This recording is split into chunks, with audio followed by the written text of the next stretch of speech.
Halo sahabat Green, dimanapun Anda berada.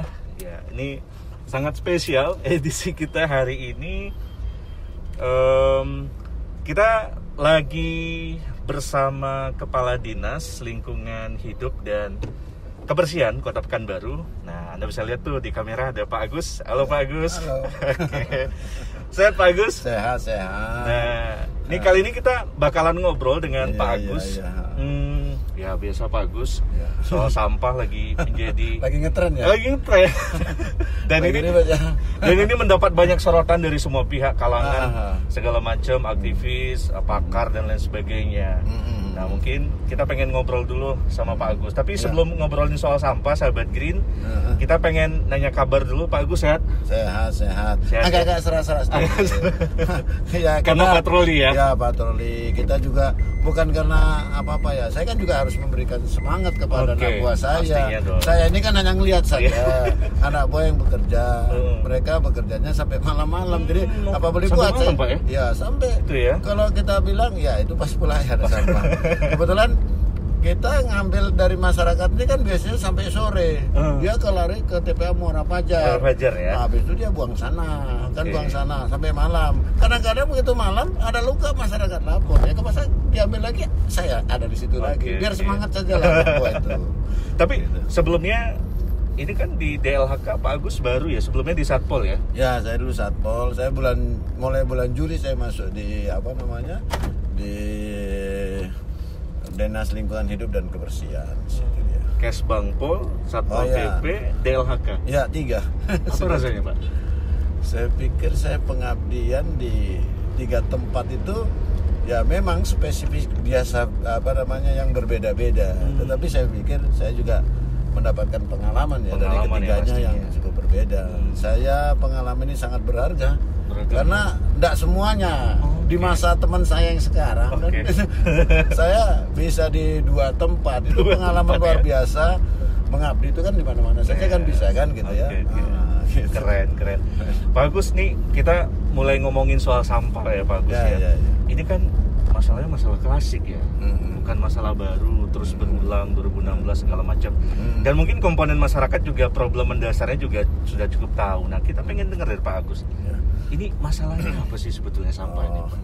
Kita di tahun 2018, 19, 20 kita melelangkan pengangkutan sampah itu secara multi years. Sehingga pada 2018, 19, 20 terlancar aja di akhir anggaran dari tahun ke tahun. Kemudian di tahun 2020 ini kan berhenti nih 31 Desember 2020. Kemudian kita melelangkan untuk pengangkutan sampah itu, gitu loh. Nah, proses pengelelangan sampah pasti orang mengatakan, bagus kok lama kali sih. Harusnya melelangnya kan cepat-cepat supaya 1 Januari sudah ada pemenangan. Itu gitu, saya juga maunya begitu. Emang berapa lama prosesnya, Pak? Prosesnya itu begitu. Makanya saya kasih tahu ini kan, kita memasukkan lelang itu setelah disahkan oleh DPRD Kota Pekanbaru. Bisa kita masukkan setelah KUHP-PAS. Tapi angka itu terjadi perubahan. Karena saya kalau melelangkan begitu masuk dia nggak boleh rubah lagi. Karena itu kan diumumkan khalayak ramai. Nah, saya masukkan di 10 Desember. Kemudian terjadi perubahan dikit, ada verifikasi. Kita kan anggaran kita kan juga masuk di verifikasi provinsi. Nah, kadang-kadang saya memang sih supaya jangan terjadi perubahan. Akhirnya efektifnya 4 ya, tanggal 4 hari Senin Januari 2021 masuklah ke LPSE. Ya, sistem layanan pengadaan ya kan secara elektronik itu diumumkan oleh masyarakat. Ada 2 ya, zona 1 dan zona 2 ya? Ya, zona 1 dan zona 2.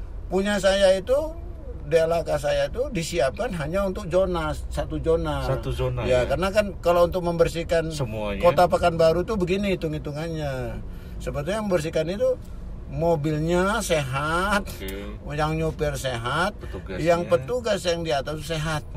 Dia berjalan tentu bersih kota ini. Nah, ini yang sekarang sebetulnya bahasanya itu kita masih menunggu lelang. Nah, lelang itu lamanya selama 45 hari. Normalnya begitu. Hari. Ya, lelang normal.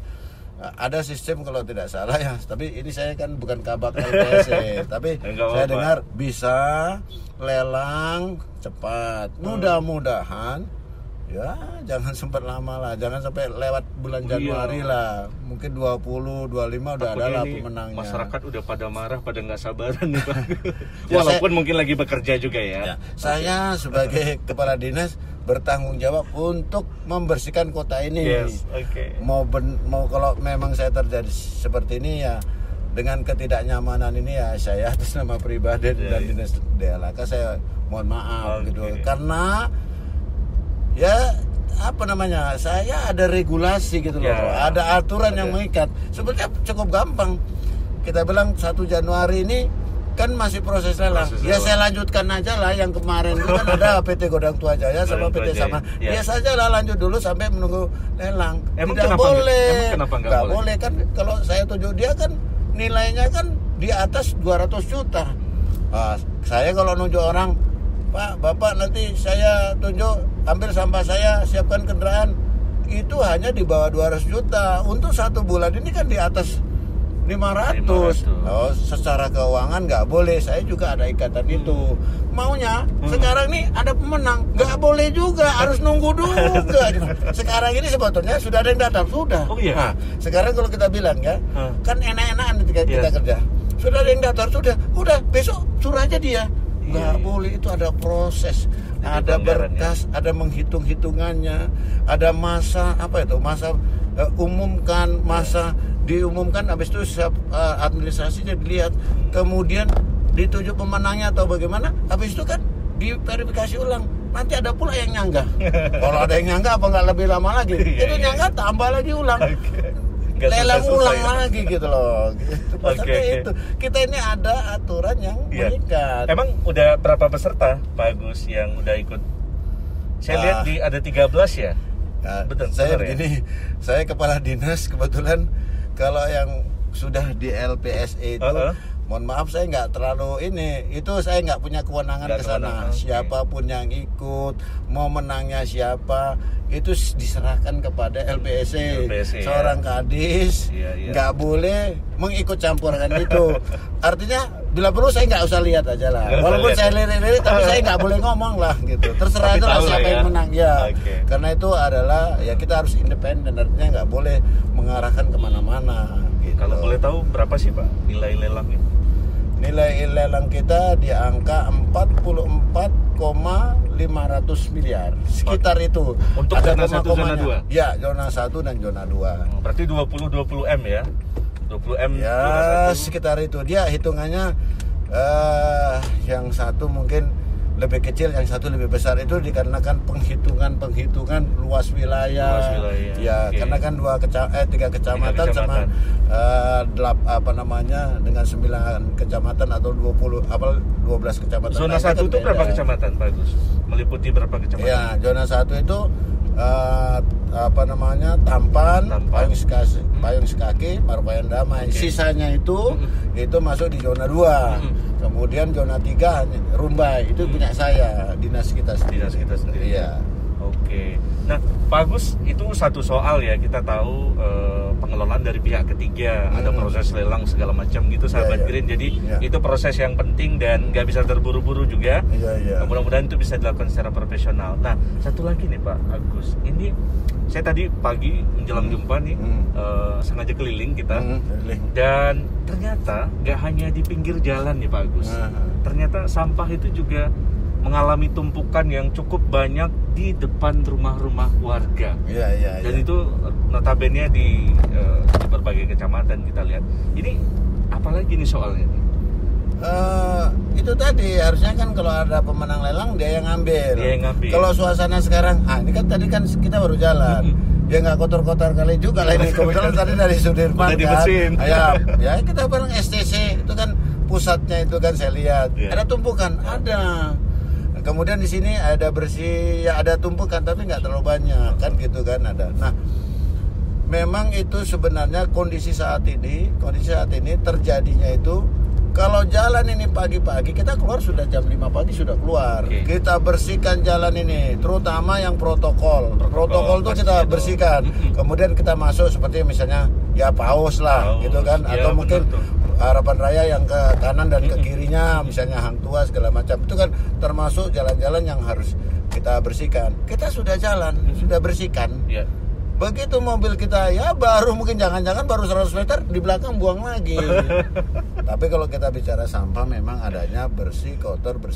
Harapannya sih agak panjang dia. Bersih, kotor gitu. Harapannya sih seperti itu, tidak kotor terus, tidak. Memang ya itu harapan saya, masyarakat sebetulnya mendisiplinkan diri dalam membuang. Coba sekarang kalau masyarakat buangnya jam 7 malam sampai jam 5 pagi, kita bilang malam lah gitu kan. Pagi kita ambil, waktu kita ambil kan bersih, jangan letakkan lagi, tahan dulu. Habis itu malam dibuang, ya kan, dari jam 7 malam pagi taruhkan di jalan, baru kita ambil. Disosialisasikan Pak Gus. Kota Pekanbaru ini dibangun bukan baru kemarin nih. Semua paham. Kita juga penduduk kita kan 1,1 juta jiwa, banyak banget Pak. Kecamatannya nambah malah 13. Kita itu sosialisasi, mohon maaf. Saya pikir kalau orang membuang sampah itu, saya pikir nggak perlu sosialisasi. Kita kan di rumah ini. Jangan buang sampah, kata orang tua.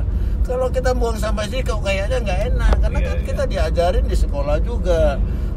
Ini ada problem kesadaran juga ya. Ya kesadaran. Sampah di zaman sekarang kalau ada orang membuang sampah di mobil itu udah nggak bener gitu loh. Kok kayaknya ini sampah ini kota ini bukan kota dia. Kan gitu. Kalau kita lewat misalnya dari sini mau ke Jakarta, kalau kita nggak sadar ini kan kotanya Jambi punya orang, kita buang itu. Tapi kalau ini kotaku, kota kita semua, tentu kita menjaga. Kalau dibilang ini kan kotanya Pak Agus, wah kacau juga, kan nggak mungkin juga. Ini kota kita semuanya. Nanti kalau bilang kotanya Pak Agus ya sudah buang aja lah. Itu kan Pak Agus yang ngurusin. Iya, memang saya yang bertanggung jawab, saya ngambil kan begitu. Pak Agus, kita pengen tahu dong sebetulnya, ini kan banyak yang menunggu statement Pak Wali. Karena memang ini kan kotanya, kita tahu beliau wali kotanya gitu. Nah, terkait dengan beberapa waktu lalu tumpukan sampah yang luar biasa ya itu, apa yang Bapak bilang ke Pak Wali ketika melaporkan soal ini Pak? Saya sampaikan kepada beliau, izin Pak, nanti pada saat kita di tanggal 1 Januari 2021 setelah putus, saya akan mengerahkan kemampuan yang ada di DLHK. Kemampuan itu apa? Ya kendaraan sama orang yang nyopir sama yang angkut. Kemudian saya akan angkut itu di jalan-jalan besar protokol, gitu ya, jalan-jalan dan terutama protokol. Kemudian saya sudah rapatkan sama ketua forum komunikasi RT dan RW. Sebenarnya ini kan kita tidak ada satu jengkal tanah pun yang tidak ada RT dan RW-nya. Nah, saya meminta kepada mereka menyetujui atas kesepakatan bahwa ini kotaku, kota kita semuanya. Nah, lingkungan itu membersihkan di lingkungannya masing-masing. Saya suruh buang ke TPA. TPA sekarang saya buka. Nah, itu saya laporkan rencana itu kepada Pak Wali. Pak Wali menyampaikan, Pak Agus, maksimalkan untuk kita bisa mengangkut sampah, terutama protokol, jangan ada yang kotor sampai dengan lingkungan. Saya siap. Dengan keterbatasan kemampuan, ya kan, kita ada kemampuan dan kelemahan pada diri saya kah, ada sarana dan prasarana kah, ada regulasi kah, inilah yang terjadi kan begitu. Saya bisa mengantisipasi, tentu bisa mengantisipasi. Kalau antisipasi dari awal tentu kita tentu pakai dana yang cukup besar. Ini kan memang terjadinya seperti itu. Saya pikir Pak Wali ya mudah-mudahan saya terus terang saja lah. Kalau saya dimarahi Pak Wali itu pimpinan saya salah aja. Emang marah ya Pak? Oh enggak, dia tidak lah. Saya pikir sama saya enggak marah. Tetapi perkataan penyampaian itu kan memacu diri saya. Apapun yang disampaikan oleh atasan tentu saya siap menerimanya dengan tidak membantah perintah atau keputusannya. Begitu. Tapi ngomong-ngomongin soal tadi pihak ketiga, soal kesadaran masyarakat. Kita bicara soal infrastruktur nih Pak Agus. Ya. Kan apa ya susah juga dong kalau kita bicara soal masyarakat, pilah dong sampahnya. Masyarakat harus tahu jam-jam kapan sampah itu harus diletak di depan, nanti akan diangkut dan segala macam. Kalau di setiap titik tadi Pak Agus sebut RT RW, kecamatan, kelurahan itu nggak ada fasilitas tempat pembuangan sampah TPS. Nah itu kondisi kekiniannya di Pekanbaru ini emang betul nggak ada sama sekali, minim atau seperti apa sih? Yang TPS itu ya? Iya. Sepertinya gini, TPS itu kan tempat penampungan sementara, penampungan sementara. Nah, kita tidak mengembangkan TPS. Tetapi TPS akan kita berikan apabila atas kesepakatan warga. Gitu. Masalahnya kan kalau warga minta dibangunkan TPS, itu kayaknya yang rumahnya jauh-jauh dari TPS itu. Yang dekat itu nanti kalau dibuang bau dia, terganggu dia. Dan saya tidak mengembangkan membuat TPS di jalan-jalan. Nanti ya kalau membuangnya bagus sih nggak apa-apa, tapi kan menjadi pemandangan yang jelek juga dan kotor dan bau. Melihat sampah itu bukan soal banyaknya sampah, baunya juga, mata pandangan juga jadi masalah itu sampah itu kan gitu. Nah kita sebetulnya pengennya sih masyarakat menyadarin itu tentang memilahnya gitu kan. Mana lah, ya mohon maaf lah, kita kadang-kadang nih suka-sukanya saja lah gitu. Sebenarnya kalau harusnya kita kan memang sejak dini kecil kita sudah diajarin di rumah itu nggak boleh kalau beli makanan permennya ditaruhkan sampah, tisu. Kita juga bergaul di masyarakat ya kan, di sekolahan, di kuliahan. Saya kira kita kan sudah diajarin. Kalau saya ngajarin lagi kok kayaknya seperti apa ya gitu ya. Sebetulnya kita kan ada sampah organik, anorganik kan gitu, ada B3 kan B3. Gitu, bahan berbahaya dan beracun. Sebenarnya mereka tahu bisa memilahkan, tapi mana adalah orang pokoknya tumpuk aja. Itu masih bagus kalau diletakkan pada tempatnya, karena main lempar aja. Sampah ini sebenarnya adanya itu di depan rumahnya atau di sekitar rumah lah ya. Di ruko-ruko ini atau di bandar, di sekitar itu. Tidak ada di jalan-jalan, tidak ada. Kalau dia misalnya kita lihat rokok nih, kita kan lagi jalan, itu sebetulnya ada di situ tuh, di ujung-ujungnya mereka situ. Masih di posisi itu, sampah itu diletakkan situ. Besok sore baru dia keluarkan. Begitu keluarkan, besok pagi kita ambil. Kata dia, kalau saya keluarkan Pak Kadis katanya, tong saya diambil katanya. Gitu. Maksud saya beginilah, ya sudahlah sumbangkan aja lah sama apa pemulung ya. Pemulung. Nah, tapi kan nggak begitu juga.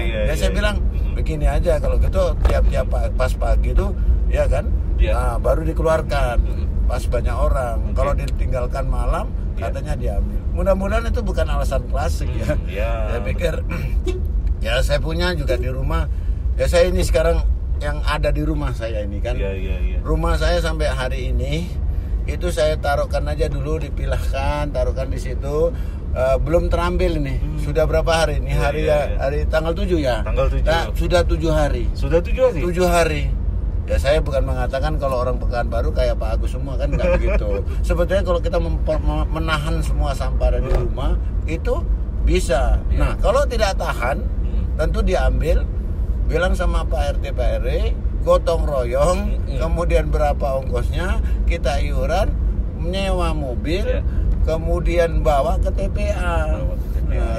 Loh Pak Agus kok begitu nyuruhnya? Suasananya saat ini lagi kondisi dilelangkan kan gitu, belum ada pemenang. Nah Pak Agus, ini soal apa ya?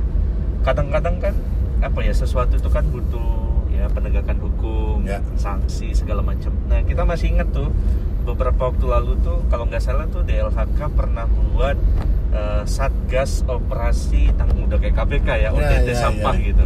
Dan kabarnya juga ada sanksi, ada perda segala macam. Nah ini gimana Pak Agus? Penindakannya sejauh ini gimana sih pada OTT sampah ini? Ya, sebetulnya kita badan dan dinas seluruhnya itu semuanya ada perdanya. Maksudnya peraturan daerah tuh kita punya badan dinas. Nah, seorang kepala badan atau dinas tuh kita melakukan pembimbingan supaya jangan melanggar perda. bila terjadi pelanggaran perda yang harus kita tegakkan, saya itu sebetulnya harus koordinasi dengan Kasat Pol PP. Lah, kebetulan saya mantan Kasat. Jadi penegak peraturan daerah itu adalah Kasat Pol PP. Badan dinas itu memberikan pembimbingan, edukasi, gimana caranya jangan sempat melanggar klen, begini, berdagang begini, kalau buang limbah begini. Begitu dia. Jadi saya cukup kerjasamakan.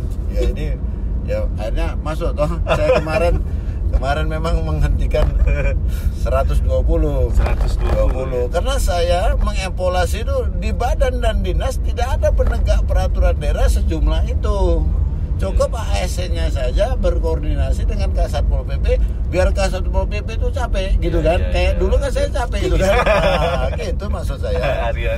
Jadi bukan saya bilang tidak ada artinya, cukup dilakukan oleh ASN saya untuk mengkoordinasikan segala sesuatu tentang penegakan. Kalau pembimbingan kan saya, ASN saya cukup itu. Saya kasih tahu, jangan tuh cerobong hitam, jangan kau buang limbah, kau membangunnya sampahnya dibuang pada tempatnya, cukup saya, nggak perlu 120 manusia kan gitu. Tapi masih banyak yang ini Pak Agus ketangkap tangan gitu. Nah, itu kan dulu kita suka nangkepin itu. Yang ketangkap itu kan pada umumnya. Pada umumnya mohon maaf ya. Masyarakat yang bawah lah ya. Kalau ditenda kita mendendanya 250.000. Katanya nahan KTP juga. Ya, enggak didendanya 250.000. Kalau dia enggak mau bayar baru saya tahan KTP. Kan saya selalu menangkap tuh yang mohon maaf itu tadi yang menengah ke bawah. Kalau Mas Jali saya tangkap sih 250 kecil itu kan itu nggak masalah. Jadi saya juga berpikir bagaimana saya tidak menangkap mereka untuk hanya sekedar mendah. Tentu saya harus jangan membuang begini, harus ini kita kasih sosialisasi kepada mereka, kita buat tanda larangan. Sampai kita buat kalau ada membuang itu kena perda. Harapannya saya tidak mau mendenda orang. Mendenda itu adalah perbuatan terakhir karena terpaksa. Karena bandel gitu. Sudah ada 2-3 kali baru saya denda. Dan itu kadang nggak jera-jera ya. Karena emang faktanya sampah itu berserakan. Jadi kemudian muncul persepsi yang gimana gitu kan. Pak Agus coba menjelaskan kepada kita semuanya sahabat Green apa sebetulnya yang sedang terjadi. Nah, komplit lah saya pikir ada kesadaran juga, ada faktor kebijakan semuanya juga. Itu harus bersama. Saya tidak mau tidak bisa langsung itu ada aturan peraturannya. Ada sarana prasarana yang membatasi saya. Pada kondisi waktu yang memang tidak boleh secepat itu. Yang saya bilang tadi kalau memang loh, ini kan sudah ada daftar. Sudahlah menangkannya aja lah Pak Agus yang itu. Biar suruh angkat. Sudah ada ini. Ya sudah ada gitu Pak ya? Loh katanya Mas Ali tadi sudah lihat katanya di linknya kan sudah banyak yang daftar. Udah, tunjuk aja lah dia yang ada cocok nih, kayaknya cocok nih. Daripada Pak Agus peningan. Boleh juga dia. Boleh ya? Nggak boleh, itu ada aturan. Tapi memang tumpukan yang terakhir ini yang di mana-mana itu Pak Agus, itu memang karena masa ini udah habis ya kontraknya ya? Yang tumpukan terakhir ini beberapa hari ini kan tumpukannya itu memang mogok kah atau komplain atau enggak, sampah ini kan nggak ada remnya. Maksudnya itu ada terus produksi orang. Dia main menit main jam. Semua tapi kan harusnya diangkut ya, kan? Harus ini. Ya memang saya angkut.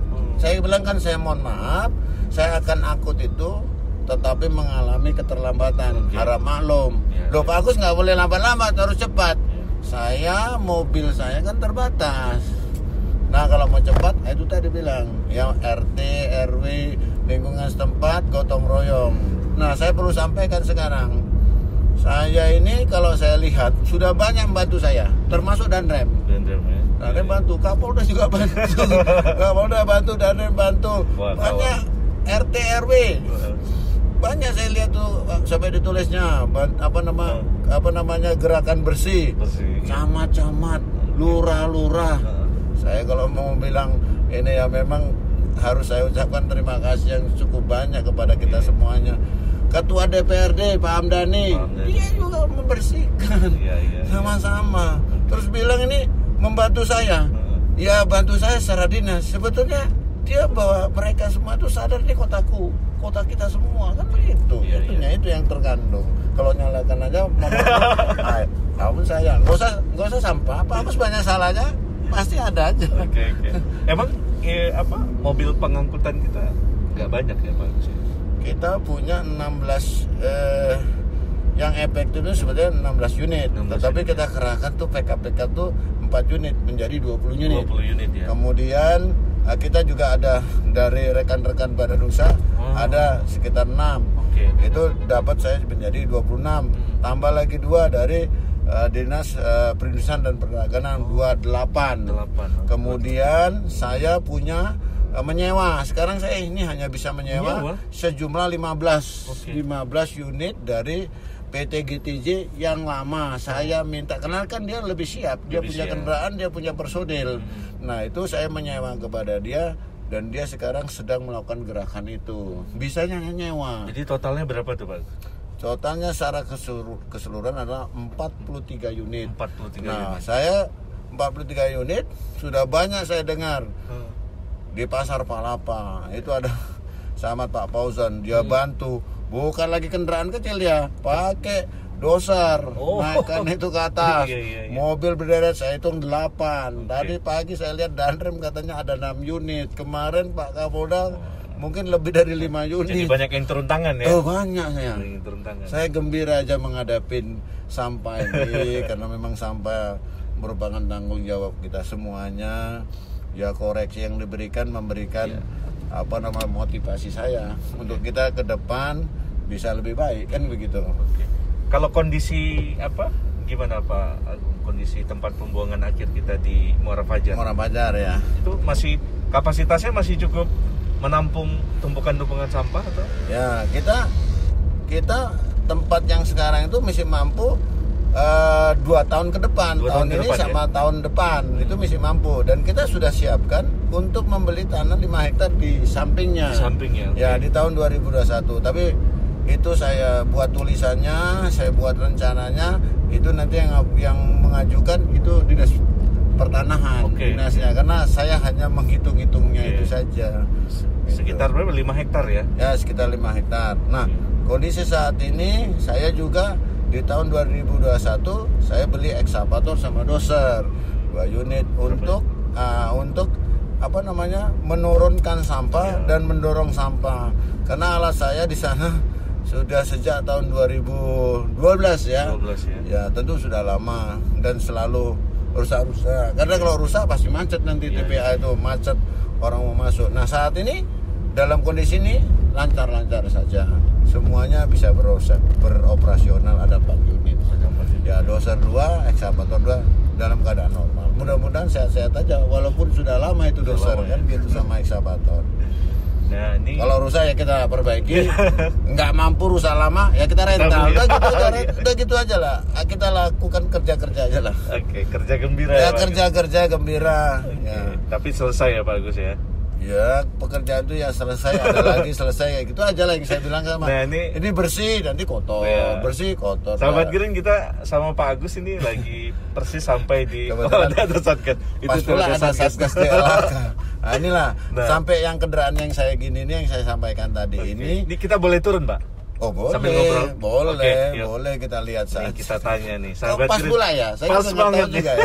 Padahal rutenya saya sih. Ini di depannya langsung ada Satgas yang lagi angkut. Kita coba ngobrol sama Pak Agus.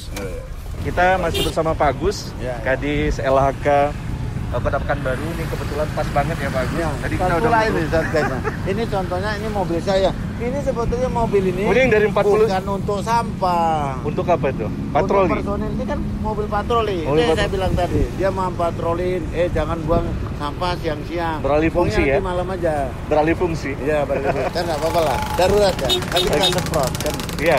Ini teman-teman bisa lihat, boleh diarahin, ini ada teman-teman yang lagi bekerja melakukan pengangkutan ya. Oke, jadi sekitaran Subrantas atau Soekarno-Hatta ini udah cukup ini ya. Ya, walaupun ini kan ada pasar. beberapa ya. Kalau pasar itu ada pemenang lelangnya ya kotor aja. Ini nanti kita bersihkan. Ya terus aja buang. Ya. Gitu. Sambil jalan boleh, Ian? Boleh sambil jalan. Masih dalam proses berputar mobil-mobil saya. Nanti dibersihkan lagi siap. Besok kotor lagi, kan begitu aja. Iya. Berarti memang infrastruktur pengangkutannya harus banyak, personilnya juga harus banyak harus ya Pak Agus ya. Ya idealnya begitu. Idealnya Kalau begitu. personil saya banyak, angkutannya banyak, ya pasti saya nggak lelang lagi. Nggak pula.